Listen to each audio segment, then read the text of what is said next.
প্রত্যেকটা হাসপাতালে রাত্রিবেলা মমতা ব্যানার্জি তো একা ডিউটি করতে পারবেন না, আমি তো পারবো না।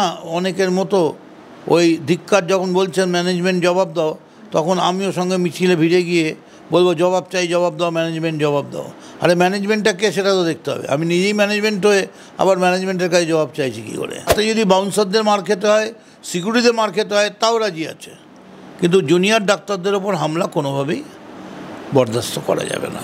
উনি জুনিয়র ডাক্তারদের ধর্নায় গিয়ে বলেছেন, যা বলার আমায় বলো, আমি এসছি আপনাদের সঙ্গে, আপনারা রাগ করুন, ভুল বুঝুন, ছোট ছেলে আমার ভাইয়ের মতো, বাড়ির সন্তানের মতো, আসুন আমরা বসি। এবং ওদের জন্য 2 ঘন্টা 3 ঘন্টা বসে তিনি তাদের সঙ্গে আলোচনা করেছেন। মমতা ব্যানার্জির ওপর সব দোষটা ফেলে নিজের দোষটা বাঁচাবার চেষ্টা করুন। যে কারণে ডাক্তাররা আন্দোলন করছিল, আমার মনে হয় মাঠে ময়দানে আমাদের নামার মতো কোনো প্রয়োজন ছিল না।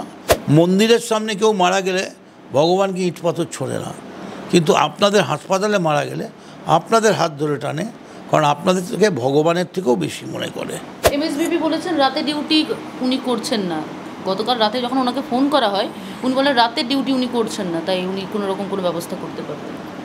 এখন সেটা কি বলেছেন না বলেছেন আমি জানি না, তবে এটা ঠিক যে প্রত্যেকটা হাসপাতালে রাত্রিবেলা মমতা ব্যানার্জি তো একা ডিউটি করতে পারবেন না, চিফ মিনিস্টার নিজে, তিনি তো এতভাবে তৈরি করে দিয়েছেন। আর যদি আপনি এমএসবিপির কথাই বলেন, এমএসবিপি বলেছেন ডিউটি করছেন না, সেটা যেমন ঠিক নয়, তেমনি প্রিন্সিপালকেও দেখলাম আমি যে উনি এসে ধর্নায় বসে গেলেন, তো সেটাও তো ওনার ঠিক ডিউটির পার্ট নয়। ওনার সবার আগে উচিত ছিল যে কোথায় সিসিটিভি নেই সেইটার ব্যবস্থা করা, এবং ছাত্রছাত্রীদের কী কী অসুবিধা আছে। এটা তো হচ্ছে blow with the wind, go with the wind, তালের সঙ্গে তাল মিলিয়ে দাও, কিন্তু সেটা না করে দায়িত্ব নিতে হবে। আচ্ছা, আজকে স্বাস্থ্য সচিব এসেছিলেন, স্বাস্থ্য অধিকর্তারা এসেছিলেন, পাশাপাশি ব্যারাকপুরের সিপিও এসেছিলেন, এবং তাদেরকে ঘিরে আমরা দেখলাম যখন মিটিং শেষ করে এলেন তখন জুনিয়র ডাক্তাররা, নার্সরা যারা ছিলেন তারা ধিক্কার মিছিল করতে থাকবেন, ধিক্কার করে মানে একেবারে গেট অবধি দিয়ে এলেন। আপনি আগামীকাল যাবেন আমাদের বললেন, যদি এরকম কোনো পরিস্থিতি হয় আপনি কি করবেন? আমি তাকে আর কি করব, মেনে নেব। আমাকে কেউ যদি, তারা তো মনের ব্যথা থেকেই করছে, তারা আঘাত পেয়েছে তাই করছে, আমি তো পারবো না। অনেকের মতো ওই ধিক্কার যখন বলছেন ম্যানেজমেন্ট জবাব দাও, তখন আমিও সঙ্গে মিছিলে ভিড়ে গিয়ে বলবো জবাব চাই, জবাব দাও, ম্যানেজমেন্ট জবাব দাও।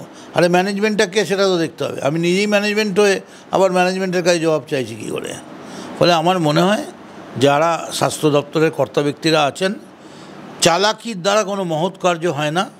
নিজেকে খরগোশের মতো মুখটা লুকিয়ে রেখে বাকি চেহারা কেউ দেখতে পাচ্ছেন এরকম না ভেবে আপনারাও নিজেদের দায়িত্ব পালন করুন এবং বলুন যে আমাদের মুখ্যমন্ত্রী যা যা ব্যবস্থা করার করেছেন, এই জায়গায় অসুবিধা আছে, আমাদের উচিত ছিল আরও আগে থেকে করা।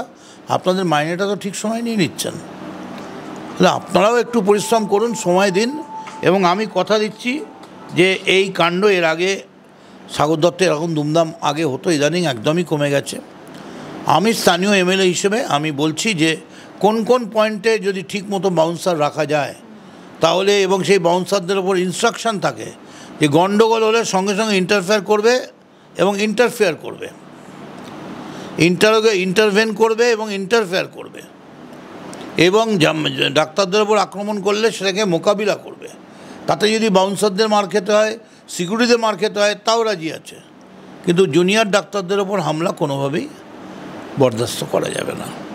ফলে সাগর দত্তের এই যে আন্দোলন শুরু হয়েছে, আমি অনুরোধ করব করো জোরে আপনারা উইথড্র করুন। সামনে পুজো আসছে, বড় অসহায় বাংলার মানুষগুলো, এই যারা চারিদিকে বন্যার ত্রাণে ডুবে যাচ্ছে, হয়ে যাচ্ছে, কত জায়গা থেকে কত রকম পেশেন্ট আসছে।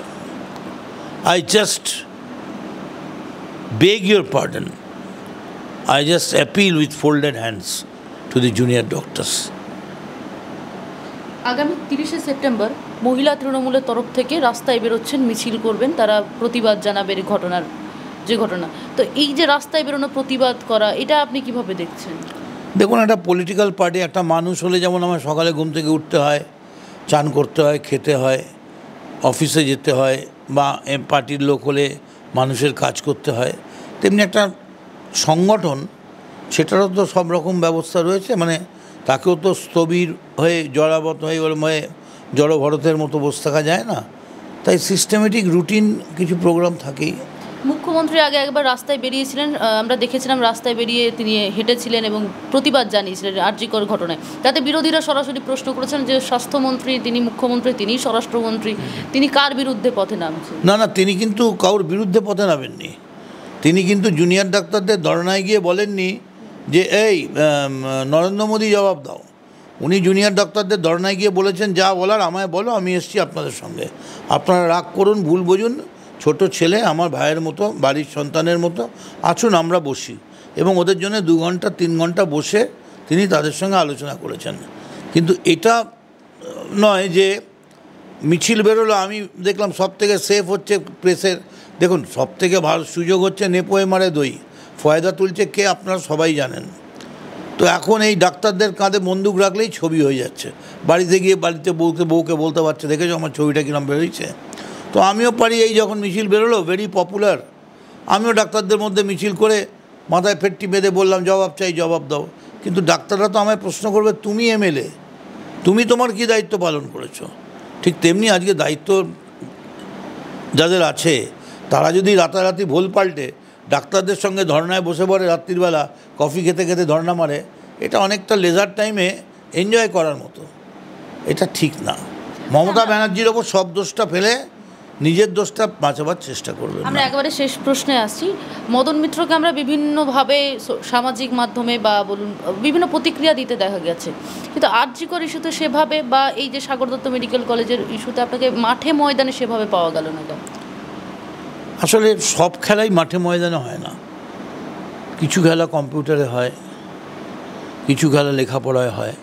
এখন আবার মাঠ ময়দানও লাগছে না, বাড়ির ছাদেই টার্ফ করে দিচ্ছে। ফলে সবসময় যে মাঠে ময়দানে নামতে হবে তার তো কোনো কারণ থাকতে হবে। যে কারণে ডাক্তাররা আন্দোলন করছিল আমার মনে হয় মাঠে ময়দানে আমাদের নামার মতো কোনো প্রয়োজন ছিল না। কারণ সেখানে মুখ্যমন্ত্রী নিজে বারবার গিয়ে ডাক্তারদের কাছে কথা বলেছেন, ও তুই বারে বারে ঠেলবি দুয়ার, হয়তো দুয়ার খুলবে না, তোর আপনজনে ছাড়বে তোরে, তা বলে ভাবনা করা চলবে না। এবং মুখ্যমন্ত্রী বলেছেন যদি তোর ডাক শুনে কেউ না আসে তবে একলা চলো রে। মুখ্যমন্ত্রী নিজে গেছেন, একা গেছেন। ডাক্তাররা বিক্ষোভ করতে পারে, দুটো বাজে কথা বলতে পারে, সব জানার পরও তিনি কিন্তু মাথা নিচু করে আমার মাথা নত করে দাও হে তোমার চরণ ধুলার তলে, তিনি কিন্তু তার মান সম্মানটা রাখতে পারেননি। যেখানে মুখ্যমন্ত্রী নিজের দায়িত্ব এইভাবে পালন করছেন, সেখানে হাসপাতালের যারা দায়িত্বে আছেন একদম শীর্ষ ব্যক্তিরা, তারা কীরকমভাবে পাশ কাটিয়ে তারাও জবাব দাও বলে হাতে মিছিলের মধ্যে ঢুকে পড়ছেন, এটা আমার খুব আশ্চর্য লাগছে। আমার মনে হয় এই চালাকি করে বেশি দিন বাঁচা যাবে না, সত্য প্রকাশিত হবেই। কিন্তু ডাক্তারদের আন্দোলনে যথেষ্ট যুক্তি আছে। আবার একই সঙ্গে বলবো আপনাদেরকে মানুষ ভগবান ভাবে। মন্দিরের সামনে কেউ মারা গেলে ভগবানকে ইট পাথর ছোড়ে না, কিন্তু আপনাদের হাসপাতালে মারা গেলে আপনাদের হাত ধরে টানে, কারণ আপনাদের থেকে ভগবানের থেকেও বেশি মনে করে। এতটাই আপনাদের উপর নির্ভরতা, এতটাই তাদের বিশ্বাস। কিন্তু যেটা হয়েছে সেটা অন্যায় এবং এই ধরনের ঘটনা ঘটা উচিত নয়। ডাক্তারদের যথেষ্ট আন্দোলন করার যৌক্তিকতা আছে। অসংখ্য ধন্যবাদ দাদা। আমাদের সঙ্গে এতক্ষণ ছিলেন মদন দা। ক্যামেরায় সুস্মিতার সঙ্গে শোভনের রিপোর্ট, বাংলা হান্ট, কলকাতা। বাংলা হান্টের আরও খবর দেখতে নজর রাখুন। বাংলা খবর মানেই বাংলা হান্ট।